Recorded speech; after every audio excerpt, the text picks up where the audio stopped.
Hello friends, welcome back to my channel from earth to table. देखिए, आज मैं आपको बताऊंगी कि इस बैंगन के पौधे की जिसको मैंने किचन वेस्ट में लगाया हुआ था, इसकी जड़ें बाहर आ गई हैं। तो इससे क्या नुकसान है और मैं इसके साथ क्या करने वाली हूँ जिससे पौधा स्वस्थ रहे। ये बैंगन का पौधा पूरी गर्मी स्वस्थ रहा है, बस अभी ही थोड़ा मुरझाया हुआ सा दिख रहा है। देखिए, उतनी हरियाली नहीं है जितनी से पहले थी। मैं डेली ये डालती थी कि देखिए मेरे छत में कितनी हरियाली है इस मई के महीने में, जून के महीने में, ये सब। पर फ्रेंड्स, अभी इस टाइम पे मौसम ऐसा हुआ कि बस शाम को मौसम ऐसा हो जाता था, बारिश हो जाएगी, और मैं सोचती थी कि चलो ठीक है, बारिश तो होने वाली है, नहीं डालते हैं पानी, है ना। और बारिश होती नहीं थी, फिर रात भर बेचारे सूखे में रहते थे। इस वजह से ये थोड़ा ऐसा हो गया है। और इसकी जड़ें देखिए कितनी बाहर है। ये जड़ें बाहर इसलिए है क्योंकि मैंने इसे लगाया था फ्रेंड्स किचन वेस्ट में। और किचन वेस्ट क्या होता है, एक टाइम के बाद डिकम्पोस्ट होकर नीचे की तरफ बैठ जाता है। और ये पौधा बड़ा हो गया, बहुत स्पीड से बढ़ा है पौधा। जितने स्पीड से किचन वेस्ट डिकम्पोस्ट नहीं हुआ है, उतने स्पीड से ये बढ़ गया है। तो इस वजह से इसकी जड़ें देखिए बाहर की तरफ आ गई है।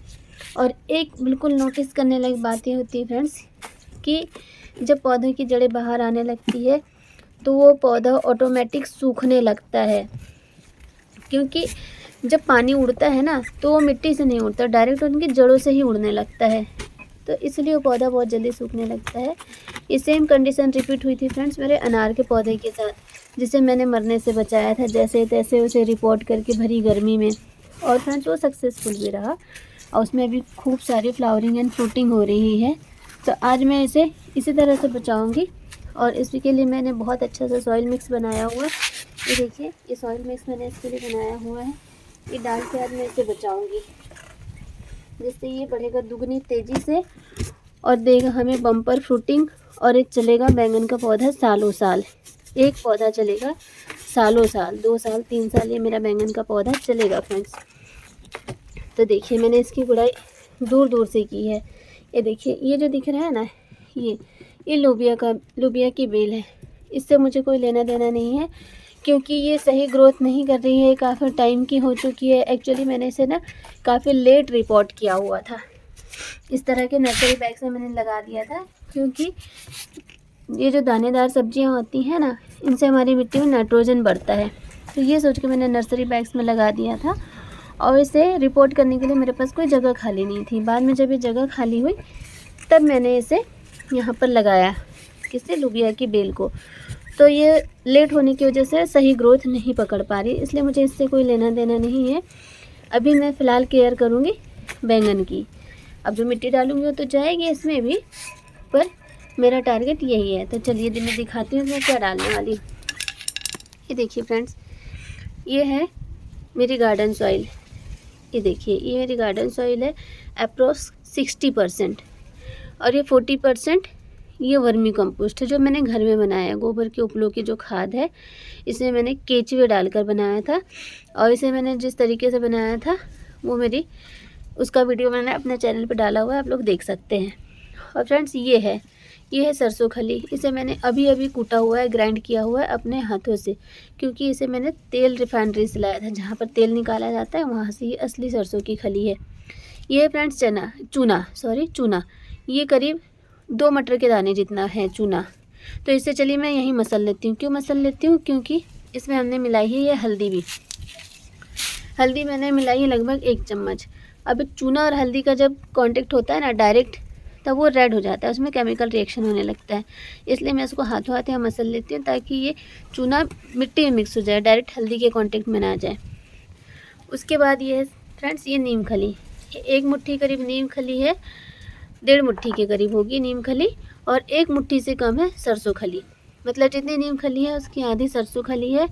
40% मेरा वर्मी कंपोस्ट है होममेड, 60% मेरी ये गार्डन सॉइल है, जिसमें देखिए रेत है, राइस हस्क है, और ये मेरी हल्दी है लगभग आधा चम्मच। तो इन सारी चीज़ों को मैं बहुत अच्छे से मिक्स करके अपने पौधे में, देखिए अभी किस तरीके से मैं डालूँगी, ताकि इसकी जड़ें भी ढक जाए और उसे न्यूट्रिशन भी मिल जाए। और जड़ें बाहर आने की वजह से क्या होता है फ्रेंड्स, पता है, निमाटोड की प्रॉब्लम होने लगती है। निमाटोड एक बीमारी होती है, बहुत से लोगों को पता होगा, बहुत से लोगों को नहीं पता होगा। तो नीमाटोड फ्रेंड्स वो होती है जो जड़ों में मोतियों की तरह होने लगती है। मैं आपको दिखा देती हूँ नीमाटोड।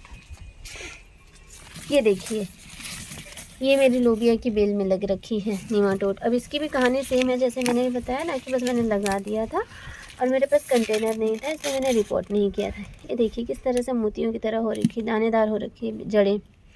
ये होती है फ्रेंड्स नीमाटोड। ये देखिए, मैं अच्छे से दिखाऊँ आप लोगों को। ये देखिए, जड़ों की ग्रोथ ही रुक गई। अब मैंने जैसे ही खींचा हल्का सा तो ये निकल के आ गई बाहर जड़। ये देखिए ऐसी हो जाती है जड़ें। ये होता है फ्रेंड्स नीमाटोड। तो जिन पौधों की जड़ें बाहर आ जाती हैं उनमें नीमाटोड होने का चांस पूरा रहता है। ये नहीं है कि कुछ ही परसेंट चांसेस है, लगभग 99% चांसेस है कि अगर आपके पौधों की जड़ें बाहर आ गई हैं, मिट्टी में ढकी नहीं है, आपने अपने पौधों में नीम खली भी नहीं मिला रखी है, कोई उसका ट्रीटमेंट नहीं किया है, तो ऑफ कोर्स वो आएगी ही आएगी जड़ें, मतलब नीमाटोड की बीमारी। तो ये देखिए फ्रेंड्स, ये मैंने इस तरह से मिला लिया। ये अपने आप में एक कंप्लीट सॉइल मिक्सचर है। इसे चाहे मैं इस पौधे में डालूँ, चाहे इसमें कोई नया पौधा लगा दूँ, एक ही बात है, क्योंकि इसमें रेत ऑलरेडी थी और बाकी चीज़ें मैंने मिक्स कर दी है। अब इन सबको मैं अपने पौधे में बहुत अच्छे से डाल दूँगी। ये देखिए, मैं इसमें डाल दूँगी क्योंकि मेरा पौधा काफ़ी बड़ा हो गया है। कंटेनर भी बड़ा है, मिट्टी कम हो गई है। ये मैंने डाल दिया। अब मैं इसमें फ्रेंड्स पानी डाल दूँगी बहुत अच्छे से। ये देखिए, ये मेरे बैंगन का पौधा, इसकी जड़ बहुत अच्छे से ढक चुकी है। अब फ्रेंड्स इसकी ग्रोथ मैं आपको दिखाऊंगी 4 से 5 दिन के बाद। 4 से 5 दिन में आपको इसमें भयंकर चेंजमेंट दिखेगा और 1 हफ्ते के बाद देखिएगा कि इसकी ग्रोथ में क्या फ़र्क पड़ता है।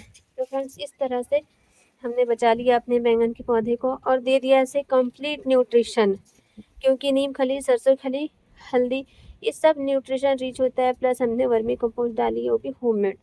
तो फ्रेंड्स इस तरह से आप सॉइल मिक्सचर बना के नया पौधा भी लगा सकते हैं। सॉइल मिक्सचर डाल के अपने जिस पॉट का किचन वेस्ट बैठ गया है, हाफ डिकम्पोस्ट हो गया है और जगह खाली है, उसमें भी डाल सकते हैं। तो इस तरह से बनाइए, करिए गार्डनिंग और अपने बच्चों को और अपने आप को रखिए सेहतमंद और बीमारियों से दूर। तो friends see you in the next video.